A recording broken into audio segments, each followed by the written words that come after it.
Okay. Welcome back to Metal Heroes Review.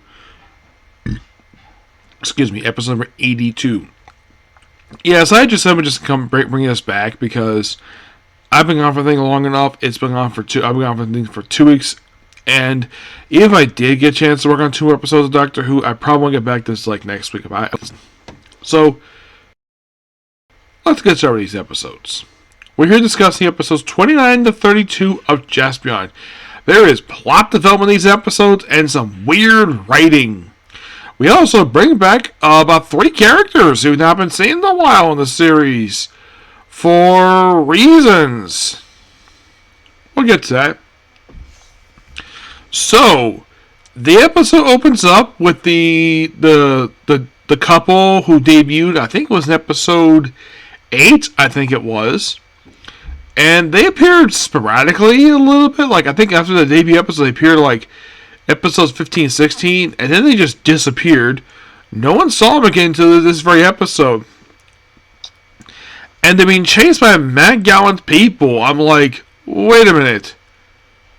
Did they find out where they were? They went on a remote farm in the middle of nowhere. How the heck did they find them? Never explained. It just shows up, and then basically Jasmine gets involved. At one point, the girl gets kidnapped, and she's forced to wear an outfit because Matt Gallant wants to make her his empress. Why?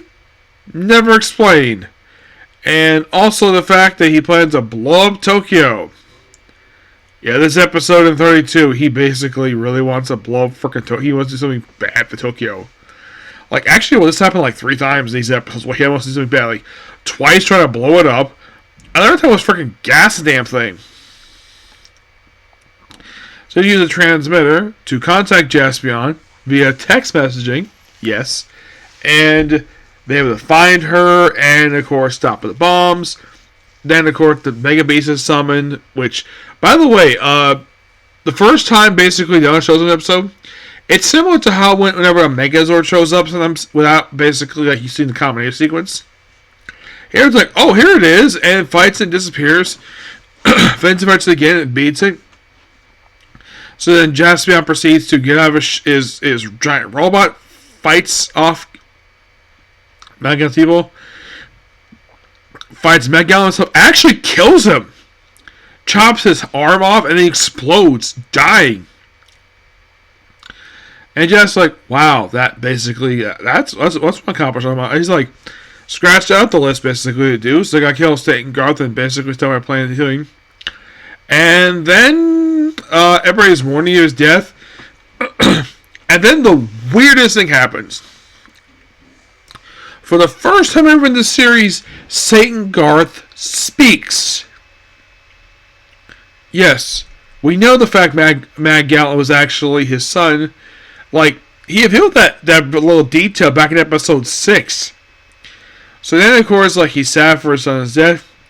So then he decides to randomly summon a witch. Yes, a witch from a planet. By the way, the actress who plays her, this woman later, just a few years later, will be in Commander RX as the right-hand woman of General Jark. Yes, who her actress did appear in some stock footage for Masked Rider. Here, I looked up how old she was when the show aired. She was only 31. She looked really good. Yeah, I mean, very, very lovely woman. Right now, she's 60. No, I think she's I think she's 60. Because 60 years old because she's born in 54. So I think, actually, wait, she might be 70. Yeah, I think she might be 70 years old right now. So, she then proceeds to say some gibberish. Sometimes she says about moving her lips. And then Matt Gallant is resurrected, his arms, he gets new arms, and then when he's repaired, he gets, his suit is slightly altered. And then, of course, basically, he starts wearing his robes, no longer that blue jumpsuit he's worn since his debut episode. And there in his hand proclaims, Mad Gallant, my heir. Yep, they have this happen. And he wears these robes for the remaining episodes. It's weird. I get the fact it's like basically he's more like a prince now than he is basically just some hired thug who just happens to be, well, aside from that he's sitting guard or something, we don't know much about him now. He's basically his heir. Okay, so the very next episode, by the way, Juspion does find out that actually Matt Gowan is alive. And the monster of the week type of thing, this one is like, oh, let's have a balloon monster. Yes, a balloon monster. One of two times, basically, Juspion has to save families in these episodes. He does it up to 29, episode 30. He also does it in episode 32. Which you're like, wait, what, really? Yeah, really. He actually has to go to a house and battle whatever is there. Eventually, the balloon monster is defeated. And then Juspion fights the witch. And she clears power to draw even after her head gets chopped off. Yeah, he decapitates her and slices her, and somehow she survives that. And then she spends the next two episodes just being in an ice block where she can still talk and she can still attack people by using her hair. Then the very next episode, Boomerang returns. First time he's been seen since like episode 12. Yeah, it's been a while. He is chasing this guy called Silk, who looks like a gangster. Apparently, this guy is also a war manipulator because he's manipulating civil wars in South America, the Middle East, Africa.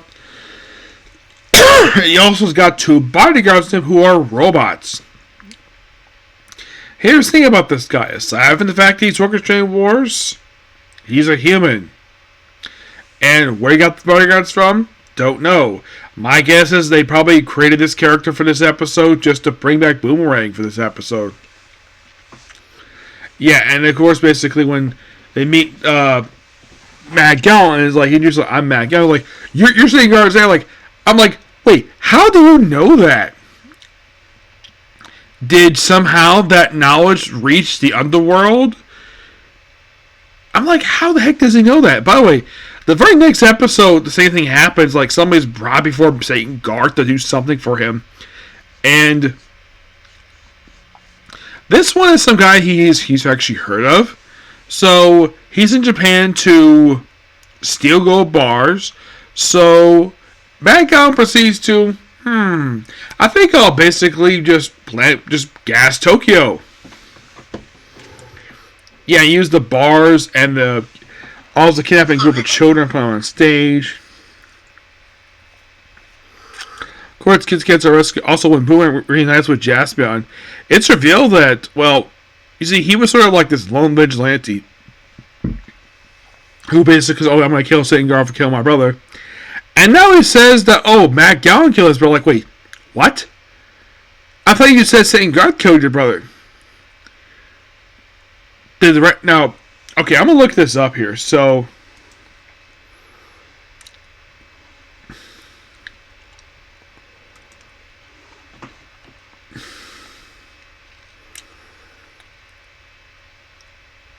okay, so I can confirm this.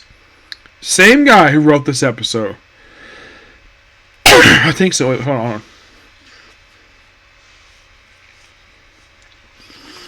Yeah. Same guy wrote the episode. Shuzo Urahara. Yeah, he wrote this episode. I'm like, did he forget?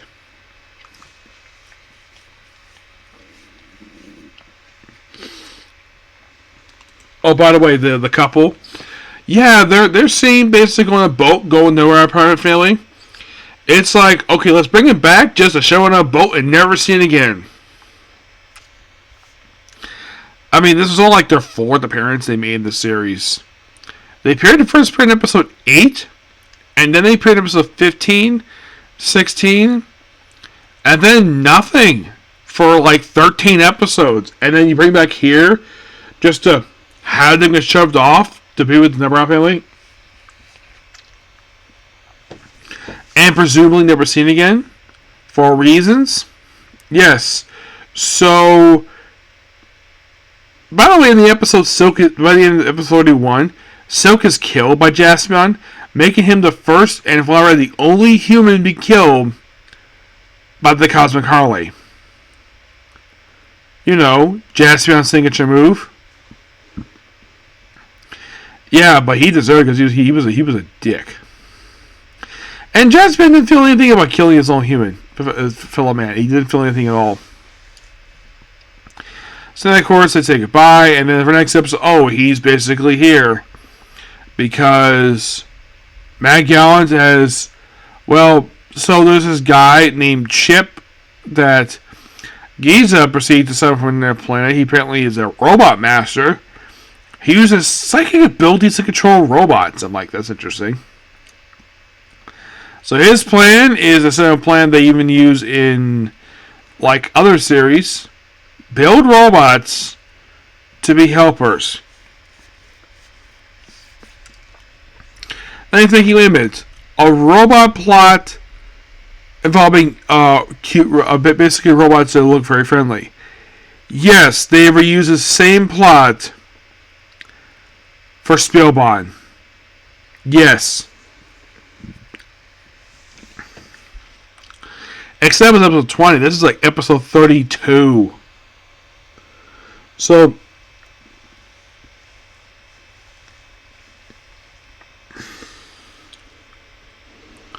it's like he basically says right away something is up.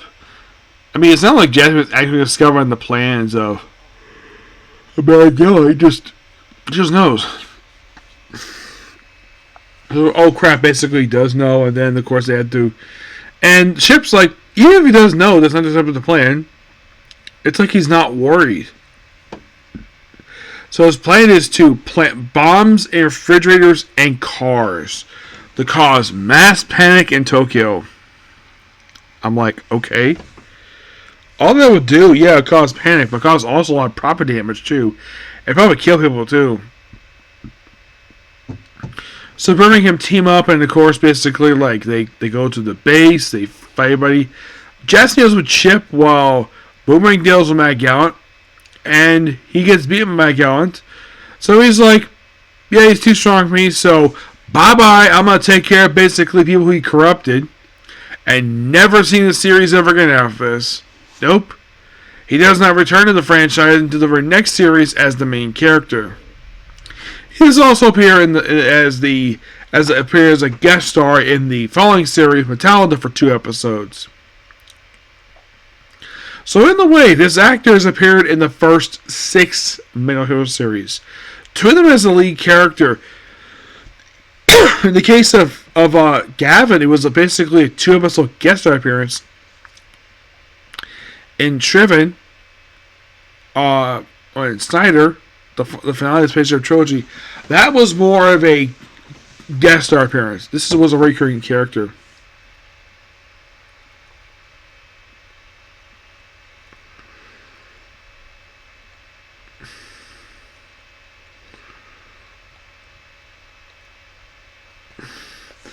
But overall, basically, like he gets shoved on the boat, like the couple, back in episode 29, and he's never seen again. As far as I've read, he never returned after this. The actor does, but the character doesn't.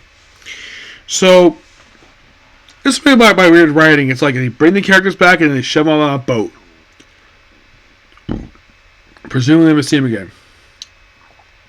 And he's like, oh, before he leaves, be sure to probably go aboard as quickly as possible so we can investigate in Garth. He's like, sure. It's taking him a while. And, of course, the witch herself is going to be around for about a few more episodes before she's gone. Yeah. Excuse me. But yeah, let's take a view. Please be sure to like, comment, subscribe, turn notifications, and do the like button. Next to the Comic Corner, and then after that, it's on to the final episode of Steamroller Retreat R, finally. Okay, thanks for you. Bye.